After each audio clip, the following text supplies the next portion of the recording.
Hello and welcome to Warblog. This game is super simple. It's the Battle of El Adi, and it's quite an interesting one, really. Like all of them. So essentially, what we have here is the Al Shabaab the Al Shabaab, whoever they are, rebels, or they're basically an ISIS affiliated sort of force group, and this is Somalia, but these are Kenyans, and we'll go into the details in a bit. They're part of the peacekeeping force in Kenya at this place, which is El Adi, which is a forward operating base. And essentially, there's some controversy around what happened.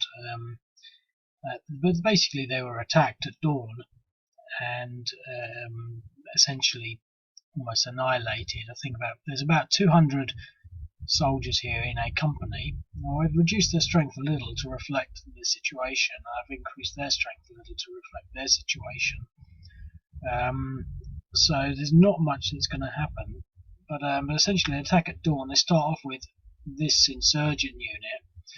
Essentially, a suicide bomber goes up to the gates and detonates himself in a of all things, an armoured car, which I would imagine, soften the explosion, but I don't know. But anyway, it's apparently sort of 3 times stronger than quite a massive bomb set off some other point, but I don't know how big that one was. But essentially, it killed a lot of people, and I think that's pretty much how they got their initiative. As it happens, there's another one quite similar to that they seem to have the same sort of way of doing things. So it's sort of interesting from that regard. There's not a lot of strategy involved because there are no other units. There's no sort of front lines, and so the strategy involves moving these units to attack that and winning. So even I should be able to complete this in 15 minutes. This is the border with Kenya. Now, there's some more controversy because essentially 600 yards away from this, and I've sort of said I was going to put it in another hex, but I think these hexes are at least 5-10 miles distant. So in there, right next to it, 600 yards, was a Somali army barracks, or a Somali army base, and they had word that this attack was pending, apparently about a month beforehand, and they left. First of all, they said they helped defend the Kenyan units, but they actually left. AMISOM, which is the African something or other, whatever, like the peacekeeping force. But they left. So there's a lot of controversy over that. How the Somali army knew that the Al Shabaab were going to do the attack and then left them to it.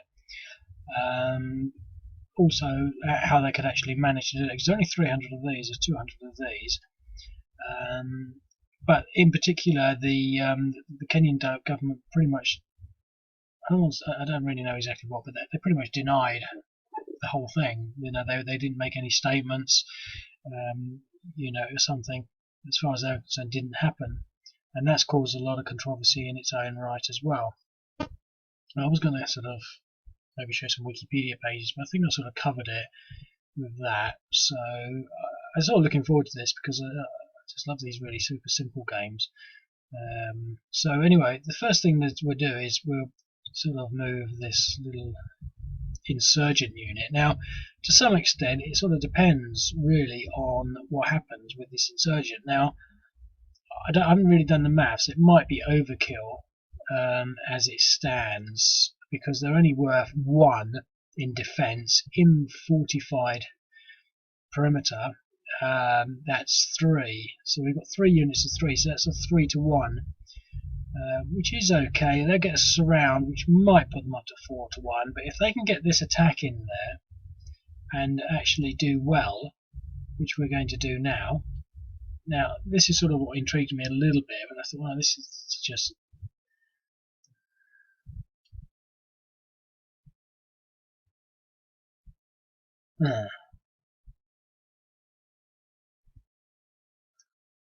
Okay.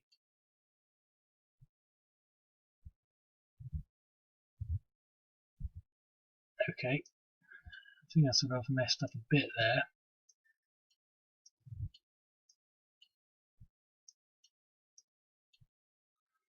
In that turn. Well, they're certainly not going to be attacking. So, in that turn, let's look at these. Yeah, now they're available. They weren't available before. I always forget these little things. Anyway, so we've now got our insurgents, who are essentially insurgents if you're sort of new to the game, because they're a bit sort of hard to get your head around if it's the first time you've seen this video. If you're one of the 3 people that will look at this video, you're thinking, what's this? Essentially, they attack in a slightly different way to the normal units conventionally attack, but they are sort of they could be doing, I don't know, this could be a raid on an ammo dump, and that's what they're doing. They could be carrying out a sniper operation, taking out a high-level ranking officer. It could be an ambush in a mountain valley. It could be laying improvised explosive devices on the side of roads. Whatever the sort of insurgents do, but in this case, they're going to be doing the suicide bomb. Now, that doesn't mean that they vanish, but let's not worry too much about all that. Essentially, this unit will now carry out its suicide bomb. Now, there's only 1 unit in there, so it's automatically selected. So basically, we're happy with that alignment. We're just going to attack, so see what happens.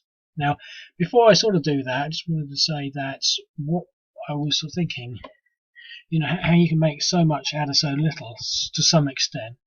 It becomes quite important. You know, this is only a simulation in the sense that it's a game simulation. But I was thinking, well, it's actually quite reflective of what's happening, because essentially the odds are not that great. Now, I might take out one of those other units, so we've only got 2 to make it more critical that this happens.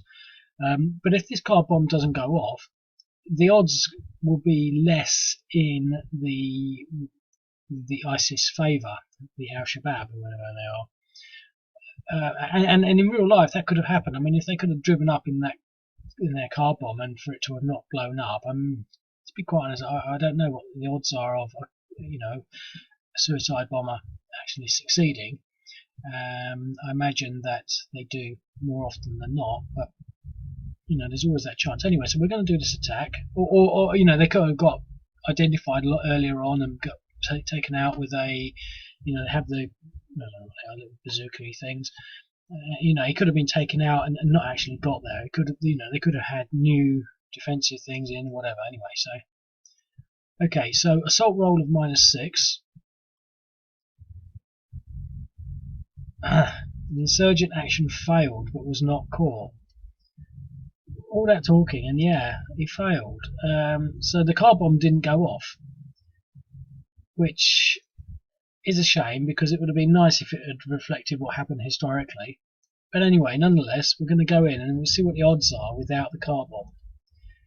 Now, he would have been at depression 3, so now he's not got any depressions, and I mean, the rules aren't advanced enough to sort of represent things like surprise, etc. So we're going to have a 3-to-1, but we're going to have, so that's 9 times 1.2. It's still going to be a 3-to-1, I think. Now, that was a crappy dice roll. So what we've sort of reflected there, and I mean, you know, I'm not saying this is a military simulation, but if we had got that car bomb in there, it would have given him 3 depressions, which would have meant he would have been at 2.1, which would have meant that we would have been at 5-to-1, which would be much better odds. So the success of that car bomb was the difference between 3-to-1 and 5-to-1 odds, and I think that's, again, is quite significant. not only did the car bomb go off, but our attack failed. And so we've now got a situation where these units are going to recover on their turn. So it's the Emerson turn. They're at depression 1, but they're not going to do anything, so they recover. Now, in the spirit of the game, I'm not going to use this insurgent unit again. And as a point of note, I am thinking of putting off-mark markers. I've got loads of plans, and anyone who listens to this knows it's going to take me forever to do anything. But so he could then move to there, and then basically he would be allowed to move off the board. I'm not going to use him again because I'm assuming that he's been used. So now he's at depression 0, but these are all at depression 1. That means they're actually a lot, they're 10% down, so they're only at 90% capacity. So they might not even get the 3-to-1, but they might do because they've got the surround. But he will recover and these won't. So let's see what the second attack does. However, I do suspect that they will get lucky. One roll bad, one roll good. Unless they're unlucky again, and they could be incredibly unlucky. Let's see what happens.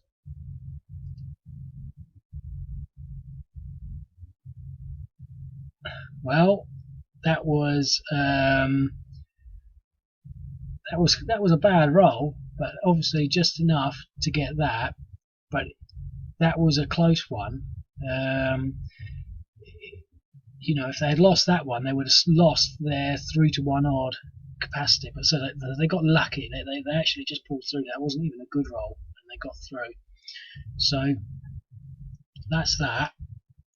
And so they've taken that, and they did chase them into the bushes. Only 40 of these people survived, so it hasn't gone according to plan, but it's still what you might imagine. 7-to-1, so defender eliminated. And any more movement? Yeah, he's got enough movement to possibly get in there. We can end that turn. Now this, you can see it's changed colour there because they've got 9 factors in, so they've gone from -10 to -1. So we'll end that turn. Now the thing to bear in mind here is that this is a slightly different objective feature in that it's a destroy. There's no real way of knowing how that works, but you'll see the difference in a little bit. So we'll end their turn, and it's now, that's interesting, because the other player's not got any units. It's not showing a name. I wonder if that will work. So they're now at 8. So we'll end that turn, and it's the Al-Shabaab turn, and they will do one more turn of not doing anything. And there, it's now gone a black colour because they've managed to basically sit in there, and because there's 9 strength markers in there, and it's worth 10 from -10, they need to sit in there basically to get 20 units. So basically 3 turns, but now it's gone black. There's no way of getting that back. They've destroyed it. And so win that turn.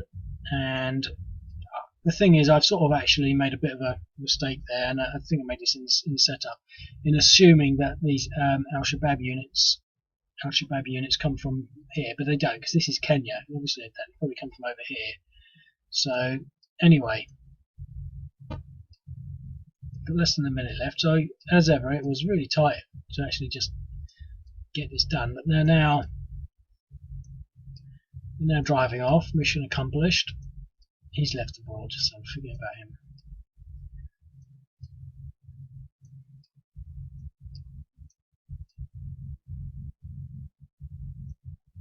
And that's that.